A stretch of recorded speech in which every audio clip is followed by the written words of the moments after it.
She cast spells as Endora on Bewitched. But in real life, Agnes Moorehead's secrets were far more powerful than any magic she performed on television. She was elegant, private, and mysterious. A woman whose iconic presence on screen masked a lifetime of inner battles, hushed rumors, and one of Hollywood's most tragic endings. Today, her once glamorous Beverly Hills mansion sits silent and abandoned, haunted not by ghosts, but by the legacy of a woman the world never truly knew. Whispers of a secret life, a deadly film set, and a final will that shocked even her closest companions. This is the real story behind Agnes Moorehead, the star, the mystery, the spiritual scholar, and the woman whose abandoned home still holds untold stories. In the early 1970s, as age and illness slowly crept into her life, Agnes Moorehead refused to let her spirit dim. Her career had spanned decades: radio, theater, film, television, and even as her health began to fail, her artistic fire burned bright. In 1970, she appeared in Night Gallery, Rod Serling's eerie follow-up to The Twilight Zone. In an episode titled "Certain Shadows on the Wall," Moorehead played a dying woman whose silhouette mysteriously remains after her death. It was a demanding role, especially as her own health deteriorated. Yet she delivered with force, her performance commanding attention. The performance felt disturbingly prophetic, echoing her own physical decline. The symbolism wasn't lost on those who knew her well. The following year, she acted opposite Shelley Winters and Debbie Reynolds in What's the Matter with Helen?, a dark psychological horror film set in 1930s Hollywood. It featured Moorehead in a chillingly strong supporting role, once again proving that her screen presence could elevate any narrative.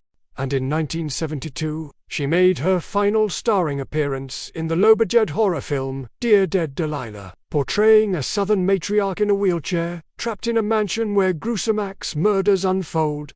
But Moorehead wasn't finished. She returned to the stage in Don Juan in Hell, alongside Edward Mulhar and Ricardo, reviving one of her most celebrated theatrical roles. In 1973, she ventured into voice acting, lending warmth and wit to the character of the kind-hearted goose in Charlotte's Web, touching a new generation of viewers with her signature grace. But behind the performances, something more sinister was at work. In 1956, Moorehead had starred in The Conqueror, a film shot near the Nevada nuclear test sites in Utah.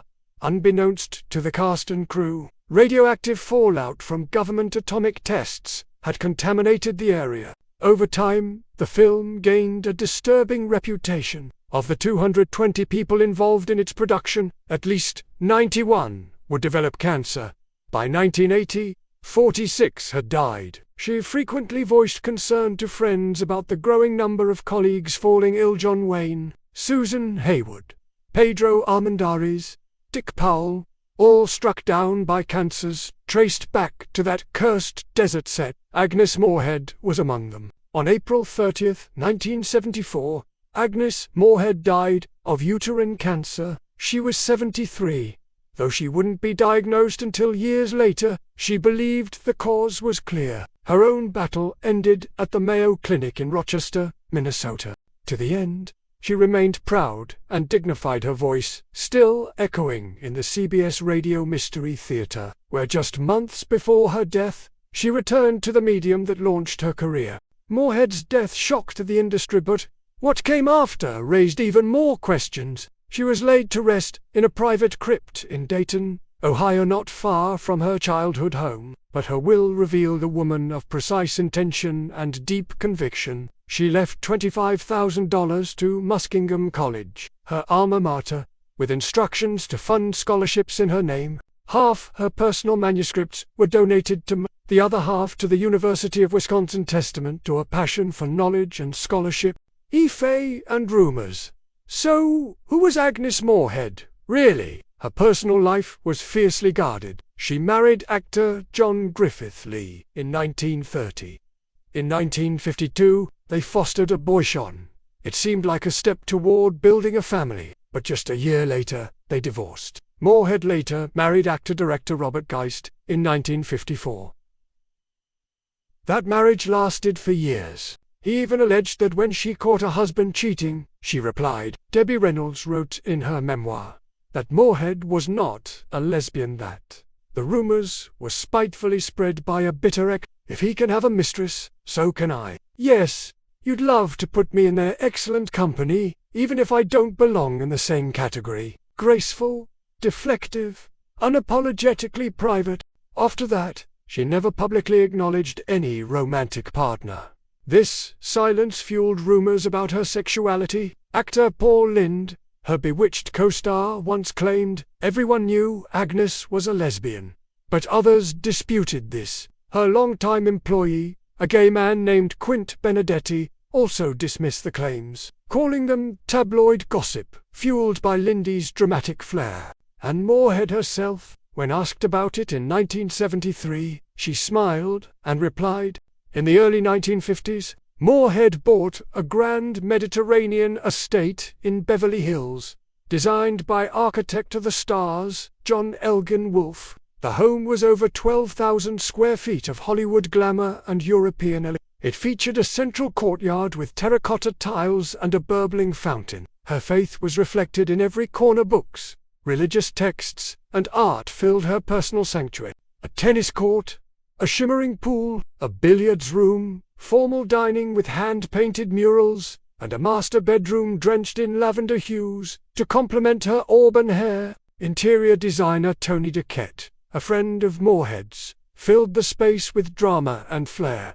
Ornate chandeliers, sculpted furniture, tiger skin rugs. This wasn't just a mansion, it was her retreat, her creative womb, her sacred ground. After her death in 1974, Franklin Rona inherited the estate. For decades, it remained untouched, a time capsule of her legacy.